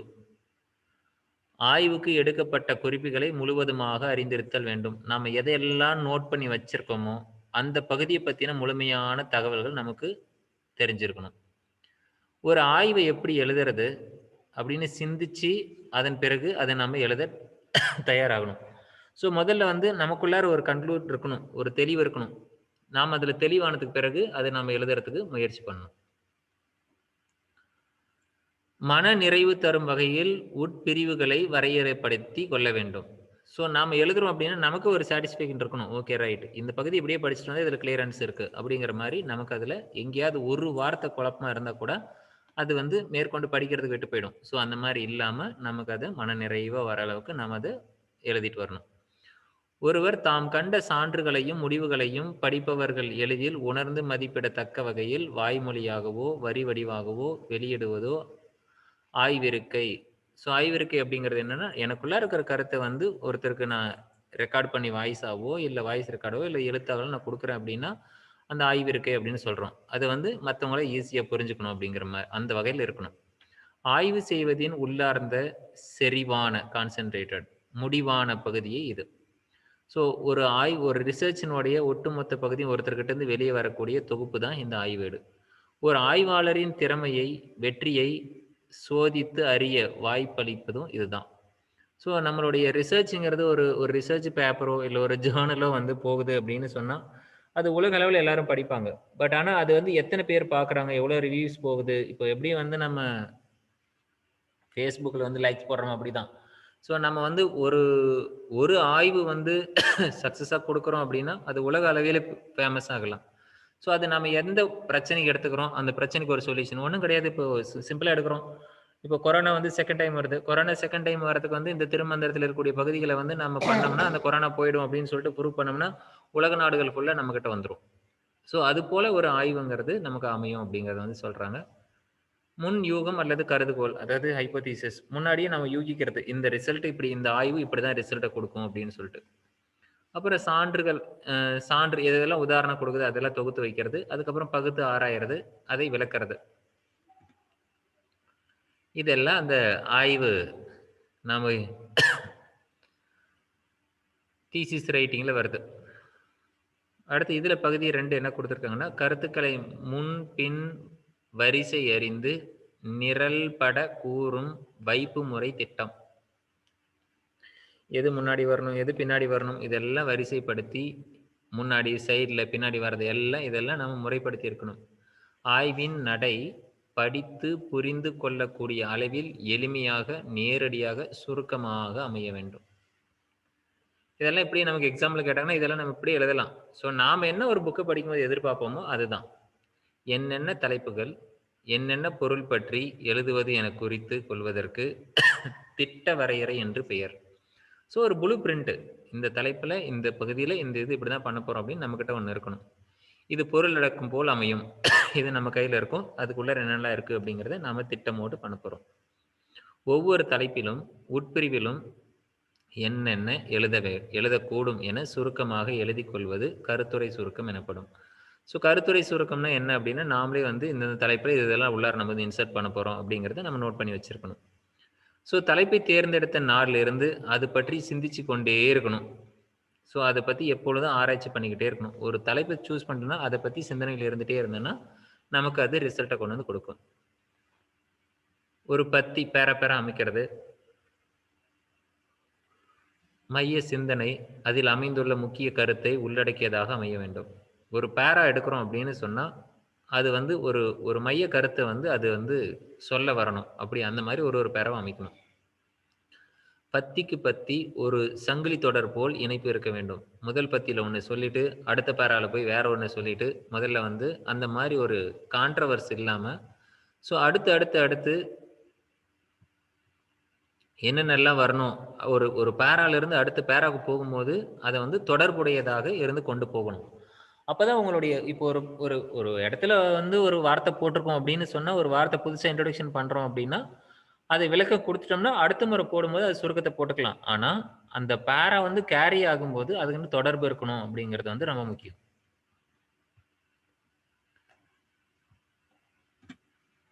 அடுத்து ஆய்விருக்கை 3 பகுதி 3 குடுத்திருக்காங்க. இது எழுதுற முறையில 2 டெக்னிக் குடுத்திருக்காங்க. ஒண்ணு வந்து ஆய்வின் போதே ஆய்வு பண்ணிட்டே எழுதிக்கிட்டே வர்றது. இன்னொன்னு வந்து குறிப்பு எடுத்து வச்சுக்கிட்டு, அத பகுத்து, ஆராய்ந்து, விளங்கி, புரிஞ்சுகிட்டு, அதுக்கப்புறம் இறுதியில எழுதுறது. ஸோ மேக்ஸிமம் எல்லாரும் என்ன பண்ணுவாங்க அப்படின்னா, இந்த மாரி கடைசியில உட்காந்து எழுதணும்னு ஆசைப்படுவாங்க. எப்படி? எல்லாத்தையும் கொஞ்சம் கொஞ்சமா குறிப்பு எடுத்து வச்சுக்கிட்டு, அதுக்கப்புறம் அத வந்து தொகுத்து, புரிஞ்சுகிட்டு, அத எழுதணும்னு முயற்சி பண்ணுவாங்க. ஆனா, தொகுத்திருப்பாங்க, குறிப்பு எடுத்து வச்சிருப்பாங்க, எல்லாம் இருக்கும். கடைசி நேரத்தில என்ன பண்றதுன்னே தெரியாது. குழம்பிருவாங்க. ஸோ இப்படியும் நடக்கும். அப்போ அந்த தொகுப்பு எடுக்கும் பொழுதே ஒரு பக்கத்துல என்னென்ன பகுதிகள பத்தி ஆராயுது. ஒரு பேப்பர வந்து 4ஆ மடக்கி, முதல் பக்கத்துல இத பத்தி தான் இது பேசியிருக்கோம். இந்த தலைப்பு ஒரு A4 ஷீட்ட 4ஆ மடிச்சு, அதுல ஒரு ஃபோல்டர்ல மேல் பக்கம் பார்த்தா, அந்த குறிப்பு பத்தின தகவல் இருக்கணும். உள்ளார போயிட்டு அதனுடைய விஷயங்கள் உள்ளார இருக்கணும். அதனோட அதனோட கடைசி பகுதியில, இந்த எந்த புத்தகத்துல இருந்து நாம அந்த கருத்தை எடுத்திருக்கோம் அப்படிங்கிறத அப்பயே எழுதி வச்சிரணும். அப்பதான் நம்ம வந்து ரெஃபரன்ஸ் வந்து குடுக்க முடியும். நீங்க ஏதாவது ஒரு கருத்த எங்கேயோ எழுதி வச்சுட்டு, நாளைக்கு அது எந்த கருத்து எந்த புக்ல இருந்து எடுத்தோம் அப்படின்னு தெரியாம நீங்க தேடிக்கிட்டு இருக்க முடியாது. அப்ப கிடைக்கும், கிடைக்காது. இதெல்லாம் கடைசி நேரத்துல டென்ஷனு. அப்போ உடனே அந்த நேரத்துல என்ன பண்ணுவோம்? உடனே அந்த கருத்த ஒண்ணு நாம ரிமூவ் பண்ணணும். ஏன்னா எங்கிருந்து எடுத்தோம் நமக்கு தெரியல அப்படின்னா, அந்த கருத்த நம்ம போட முடியாது. ஏன்னா, அத நம்ம வந்து பின்னாடி வந்து பிறர் சேர்க்கையில இதுல ரெஃபரன்ஸ்ல குடுத்தாகணும். இன்னாரோட கருத்துன்ட்டு. அப்போ அந்த கருத்து இல்லாம போச்சுன்னா, நாம சொல்ல வந்த கருத்தத்த நமக்கு வெளிப்படுத்த முடியாம கூட போகலாம். அப்போ ஒருத்தரோட கருத்தை சொல்லி, உதாரணத்துக்கு சொல்லி புரிய வைக்கிறதுக்கு உதவிகரமா இருக்கக்கூடிய ஒரு பகுதிய நம்ம இழக்க நேரிடும். அப்போ குறிப்புகள எடுத்து வச்சு பண்ணணும் அப்படின்னா, அதுக்குன்னு இருக்கக்கூடிய சர்டன் ரூல்ஸ ஃபாலோ பண்ணா எளிமையாக பண்ண முடியும். ஆய்வ பத்தி அப்படி அப்படியே அன்னன்னைக்கு எழுதிட்டே போறோம் அப்படின்னா, அப்ப அந்த சப்ஜெக்ட்ல அவ்வளோ நமக்கு நாலேட்ஜ் இருக்கு அப்படின்னு அர்த்தம். எழுதிட்டு போய் அதனோட பக்கங்கள் மாறுபடலாம். அது பிற விஷயங்கள்ல வந்து மாற்றி அமைக்கப்படலாம். ஆனா, அந்த மாரி ஆராய்ச்சி பண்ணும்போது எழுதிக்கிட்டே போறது. குறிப்புகள எடுத்து வச்சு எல்லாம் சேர்த்து வச்சு ஒண்ணா போட்டு எழுதி, அதுக்கப்புறம் அத அரேஞ்ச் பண்றது. ஸோ இந்த 2 வகையில நம்ம ஆய்விருக்கை வந்து நம்ம ரிவ்யூ ஆஃப் லிட்டரேச்சர வந்து லிட்டரேச்சர் ரைட்டிங் வந்து நம்ம எழுதலாம். தீசிஸ் ரைட்டிங் எழுதுறது. ஸோ இதுல இதுல வந்து 3 வகை பிரிக்கிறாங்க. வரையறை திட்டம், எழுத்து நிலை, அடி குறிப்பிடுதல். ஸோ நம்ம என்னெல்லாம் ஒரு டெஃபினேஷன் கொடுக்க போகிறோம் அப்படிங்கிறதெல்லாம் முன்னாடியே நம்ம நோட் பண்ணி வச்சுக்கிட்டு அது கீழே எழுதுறது, அது கீழே நம்ம என்னென்னலாம் எழுதி வைக்கிறோம், அது வந்து எது எதெல்லாம் நமக்கு சப்போர்ட்டுக்கு இருக்கிறதெல்லாம் நம்ம அடிக்குறிப்பு அதெல்லாம் வச்சு எழுதுறது. ஸோ அது என்னன்னு விளக்கமா பார்க்கலாம். வரையறை திட்டம் அப்படிங்கிறது என்னன்னா, ஆய்வேடு முழுமையும் ஒரு ஆய்வேடு வச்சிருக்கோம், ரிசர்ச் வச்சிருக்கோம் ஃபுல்லாவே, தீசிஸ் ஃபுல்லாவே. அதன் ஒவ்வொரு உட்பிரிவும் ஒருமை உடையதாக விளங்க வேண்டும். இப்படி நாம வந்து திட்டம் போடணும். உட்பகுதிகள், கிளை பிரிவுகள் எல்லாம் தம்முள் வைப்பு முறை தொடர்புடையதாக, ஆற்றொழுக்குடையதாக இருக்க வேண்டும். மெய்மைகளின் தொகுதி அதன் முடிவு. அடுத்தடுத்து வருவன ஒன்னோடு ஒன்று சேர்ந்து வரதோடு இயைபு என பொருந்தமாறு எழுத வேண்டும். ஸோ ஒன்னோடு ஒன்று தொடர்பு படுத்தி அடுத்தடுத்து வரக்கூடியதை பொருத்தமாக இருக்கிற வகையில் அதை எழுதணும். ஸோ இதனுடைய வடிவங்கள் எப்படி இருக்கும்? தலைப்பு முறை சார்ந்தது, திருமண முறை, மகளிர் அடிமை நிலை, மகளிர் சடங்கு. காலவரிசை சார்ந்தது, நாயக்கர் காலம், பல்லவர் காலம், சோழர் காலம். தலைப்பு கால முறைகளின் கலப்பு. முறை சார்ந்தது நீதி இலக்கியம், சங்க இலக்கியம், காப்பிய இலக்கியம். இவையெல்லாம் தலைப்பு முறை சார்ந்தவை. இவற்றில் கால உணர்வும் அடிப்படையாக இருக்கிறது. அப்போ என்ன அர்த்தம்? ஒரு தலைப்பு இருக்கு, அதனோட சம்பந்தப்பட்ட விஷயங்கள் எதை நம்ம பண்ண போறோம், எந்த காலத்துல நிகழ்ந்தது, எப்படி இது காலத்தை வந்து குறிப்பிடுது. அப்போ ஒரு தலைப்புல வந்து இந்த மாதிரியான தகவல்களை வச்சு நம்ம வடிவமைக்கணும் அப்படிங்கறத வந்து முன்னாடி சொல்லி கொடுத்துருக்காங்க. இந்த ஆய்விருக்கையில் பகுதி 4 சில நோட் பாயிண்ட் நம்ம சொல்றோம் அப்படின்னு சொன்னா, நாம குறிப்பு எடுத்து வைக்கிறோம் ரிசர்ச் தீசிஸ் பண்றதுக்கு முன்னாடி. அது எப்படி இருக்கும் பாருங்க. குறிப்புகள் ஒவ்வொன்றும் ஒவ்வொரு தனி அட்டையில் அல்லது தனி தாளில் இடம்பெற வேண்டும். நம்ம தனித்தனியாக ஒரு பேப்பர்ல எழுதி எழுதி வச்சுக்கிறோம். அதனோட அட்டையில் வந்து பொருளினோட என்ன விஷயங்கள் நம்ம பேசுறோமோ அதனுடைய உட்தலைப்பு, நூலினுடைய பெயர், எந்த நூல்லேருந்து நம்ம எடுக்கிறோம், அதனுடைய பதிப்பு விவரம், பக்கம், எத்தனாவது பக்கத்துல இருந்து நம்ம எடுக்கிறோம், இதையெல்லாம் நம்ம குறித்து வச்சுக்கணும். தலைப்பு வாரியாக கால உணர்வு அடிப்படையாக கொண்டு பலவாறு அட்டைகளை மாற்றி அமைத்து தனித்தனி அட்டைகளில் எழுதுவது உதவியாக இருக்கும். ஒவ்வொரு தலைப்புகளை அடிப்படையாக கொண்டு நம்ம எழுதி வச்சிடணும். சில சீட்டு கட்டெல்லாம் பிரித்து போட்டு எழுதிட்டு இந்த குழந்தைங்களை விளையாடுவாங்க, எல்லாம் களைச்சி போட்டுருவாங்க, அதை அரேஞ்ச் பண்ணு சொல்லுவாங்க. அது போல நம்ம தனித்தனியாக பேப்பரில் எழுதி எழுதி வச்சிருந்தோம்னா அதெல்லாம் எடுத்து அரேஞ்ச் பண்ணோம்னா நீட்டாக அடிக்கிடலாம். அதுலேயும் கூட இந்த ரிசர்ச் மெத்தடில் பின்னாடி எழுதுறது வந்து எப்படி அல்ஃபபெட்டிக்கலாக எழுதுவோமோ அதே போல் எழுதி வச்சுட்டு நீங்கள் அல்ஃபபெட்டிக்கலை கா வரிசையில் எடுத்து கொடுறா அப்படின்னா அகர வரிசையில் எடுத்து கொடுத்தா பள்ளிக்கூட குழந்தைகள் கூட எடுத்து கொடுத்துருவாங்க.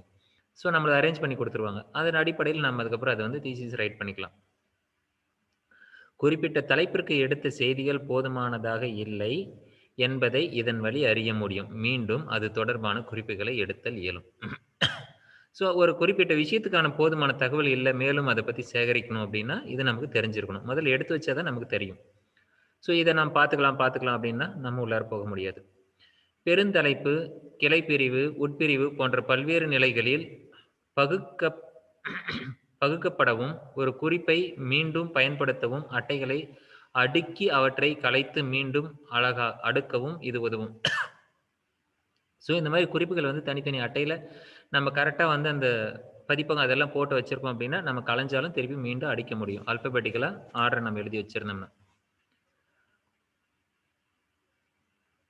3.5 ஆய்விருக்கை பற்றி 5வது பகுதி எழுதும் முறை சொல்றாங்க. ஸோ ஒவ்வொரு தலைப்பு, உட்பிரிவு, கருத்து ஏற்கனவே நம்ம பார்த்தது தான்.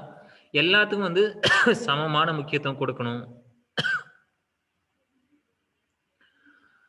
ஸோ ஒவ்வொரு விஷயத்திலையும் உண்மைத்தன்மை இருக்கணும். அதனுடைய புள்ளி விவரங்கள், இதில் வந்து நம்மளுடைய கருத்துக்கள் எல்லாம் தெளிவாகவும் முறையாகவும் நம்ம இருக்கணும். அப்படிங்கிறதெல்லாம் நம்ம எழுதுகிற முறைகள். இதுக்கு வந்து பெருசாலாம் வந்து நம்ம இது பண்ண தேவையில்லை. ஒரு புத்தகம் எடுத்து படிக்கும்போது, ஒரு தீசிஸ் எடுத்து படிக்கும்போது இதில் ஏதாவது நமக்கு சொல்யூஷன் கிடைக்குமா அப்படின்னு படிக்கும்போது நம்மளுடைய மைண்டு டைவர்ட் ஆகாமல் அது எப்படி ஒரு கருத்துக்களை தொடர்ந்து அது அப்படியே ஒரு குழப்பம் இல்லாமல் எடுத்துகிட்டு போகுமோ அப்படி நாம் எழுதணும். அவ்வளோதான். இதை படிப்படியாக கொடுத்துருக்காங்க. முதல் படி, 2ஆம் படி அப்படின்னு சொல்லிட்டு எல்லாம் சாதாரணமாக தமிழில் இருக்குது. நிதானமாக படித்து பாருங்கள், உங்களுக்கு ஈஸியாக புரியும். இன்டர்நெட் அன்ஸ்டேபிள், மொபைல் எங்கேயா இருக்குது? ஸோ ஆய்வு தலைப்புக்கு ஏத்த மாரி ஆய்வு பொருள் இருக்கணும். அதே மாரி ஆய்வு பொருளுக்கு ஏத்த மாரி ஆய்வினுடைய உட்பகுதியும், அதனுடைய பிரிவுகளும் இருக்கணும். அடிக்குறிப்பு பகுதிகள் பத்தி ஏற்கனவே சொல்லியிருக்கோம். ஒரு இடத்துல ஒரு நம்பர போடுறோம் அப்டின்னா, அதுக்கான விளக்கங்கள வந்து கீழ குடுக்கறது அல்லது இயலோட முடியும்போது குடுக்கறது. எது பெட்டரா இருக்கும் அப்டிங்கிறது நம்மளோட கைடு நமக்கு சப்போர்ட் பண்றத பொறுத்து, அது மாரி புத்தகங்கள்ல போட்டுக்கலாம். இந்த பகுதியில அதனுடைய எடுத்துக்காட்டு குடுத்திருக்காங்க பாருங்க. மனிதனின் மன அமைதிக்கும், அவன் எப்பொழுதும் மகிழ்ச்சியாக இருக்கவும் உதவி புரிவது யோகா கலை. அந்த இடத்துல 1ன்னு போட்டிருக்கு. இத வந்து யார் சொன்னாங்க? என்று முனைவர் தி. மகாலட்சுமி கூறுகிறார். அப்போ அடிக்குறிப்பு அது கீழ வந்து அந்த பேஜோட கடைசியில கீழ இருக்கு. அப்போ தி. முனைவர் வந்து மகாலட்சுமி அம்மாங்கிறது யாரு அப்படின்னு பார்த்தோம்னா, திருமந்திரம் யோகம் அப்படிங்கிற புத்தகத்துல பக்கம் 60வது பக்கத்துல இந்த தகவல குடுத்திருக்காங்க அப்படின்னு எழுதியிருக்கு. ஸோ இப்படிதான் அடிக்குறிப்புங்கிறத அந்த இடத்துல நாம மென்ஷன் பண்ணி வைக்கிறோம். இத வந்து இன்னும் கூட பண்ணுவாங்க. குட்டி குட்டியா இருந்ததுன்னா, அது பக்கத்திலேயே பிராக்கெட் போட்டு அப்படியே கூட எழுதிட்டு போயிருவாங்க. அடிக்குறிப்பு இல்லாமலும். அப்படியும் டெக்னிக் இருக்கு. துணை நூல் பட்டியல் எது எதெல்லாம் எந்தெந்த நூல்ல நமக்கு வந்து துணை நின்னுச்சோ, அது எல்லாம் பட்டியல் படுத்தணும். அது எந்த வரிசையில பட்டியல் படுத்தணும்? இனிஷியல முன்னாடி போடணுமா? பின்னாடி போடணுமா? ஒருத்தர் டாக்டரேட் வாங்கியிருக்காரு. அவங்களுக்கு எது மாரி போடணும்? ஸோ ஆல்ஃபபெட்டிக்கலா வரணுங்கிறது சர்டன் ரூல் எல்லாம் இதுல இருக்கு. இதெல்லாம் நம்ம கடைசியில எழுதும்போது எப்படி நமக்கு வந்து பண்ணி குடுப்பாங்க. ஸோ அது எல்லாமே அந்த ரூல் எல்லாம் அப்படியே ஃபாலோ பண்ணிருவாங்க. ஸோ ஒரு ஸ்லைடு முன்ன பின்ன இது ஸ்கிப் ஆயி வந்திருக்கு. 5.1 துணை நூல் பட்டியல் முதல்ல வந்திருக்கணும். அதுக்கப்புறம் ஸ்லைடு இது வந்திருக்கணும். சரி ஓகே. எப்படியா இருந்தாலும் வந்து துணை நூல் பட்டியல் அப்படிங்கிறது நமக்கு எந்தெந்த நூல்லாம் நமக்கு ஆதாரமாக இருந்தது அப்படிங்கிறத நாம பின்னாடி ஆட் பண்ணணும்.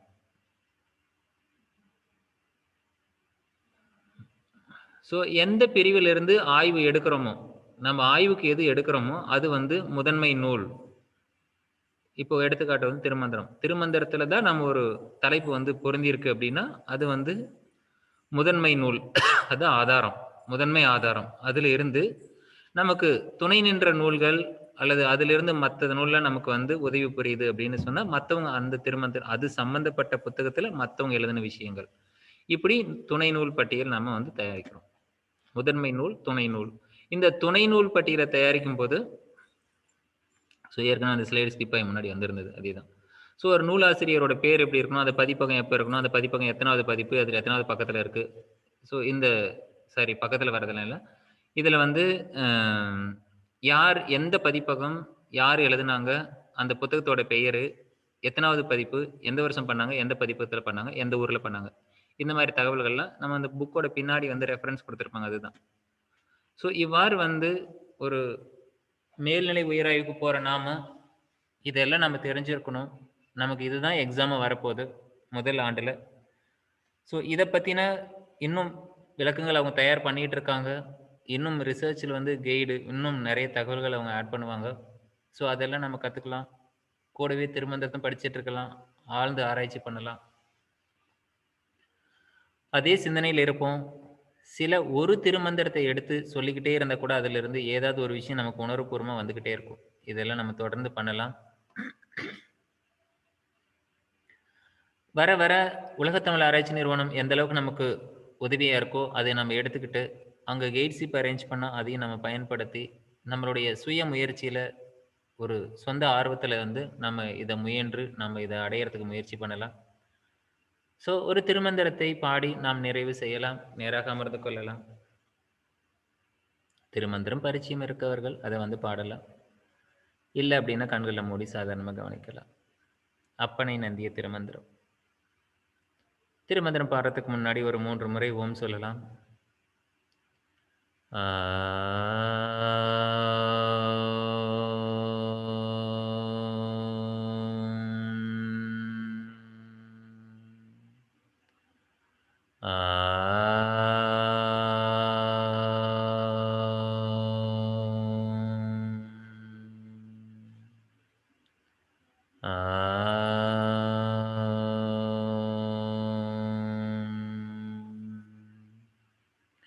அப்பனை நந்தியை ஆரா அமுதினை ஒப்பிலி வள்ளலை ஊழி முதல்வனை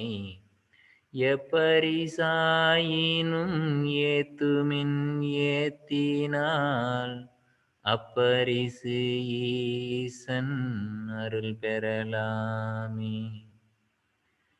எப்பரிசு ஆயினும் ஏத்துமின் ஏத்தினால் அப்பரிசு ஈசன் அருள் பெறலாமே.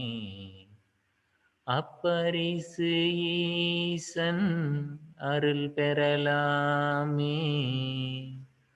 ஓம் நம சிவாய.